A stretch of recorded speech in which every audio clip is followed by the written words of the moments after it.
വായുനാറ്റം അകറ്റാൻ മാത്രമല്ല, മോണരോഗങ്ങൾ, പയോറിയ, മറ്റ് ദന്താണുബാധകൾ എന്നിവ തടയാനും ഇത് സഹായിക്കുന്നു. നല്ല ഫലങ്ങൾക്കായി തുളസി പൊടി കുറച്ച് തുള്ളി കടുകെണ്ണയുമായി കലർത്തുന്നതാണ് നല്ലത്. പല്ലുവേദന അകറ്റാനും തുളസി മികച്ചതാണ്.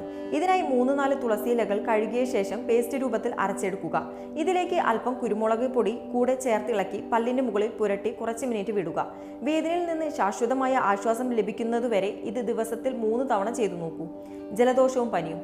തുളസിയുടെ അണുനാശിനി, ഫംഗസ് നാശിനി, ആന്റിബാക്ടീരിയൽ, ആന്റിബയോട്ടിക് ഗുണങ്ങൾ പനി കുറയ്ക്കാൻ സഹായിക്കും. വെറും വയറ്റിൽ കുറച്ച് തുളസിയില ചവയ്ക്കുന്നത് ജലദോഷം, പനി എന്നിവയിൽ നിന്ന് മുക്തി നേടാൻ നിങ്ങളെ സഹായിക്കും.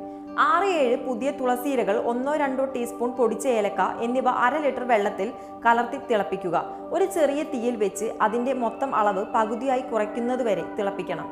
ആവശ്യമെങ്കിൽ അതിൽ 1 ടേബിൾ സ്പൂൺ തേനോ പഞ്ചസാരയോ ചേർത്ത് 2-3 മണിക്കൂർ കൂടുമ്പോൾ കുടിക്കുക. തലവേദനയോട് വിട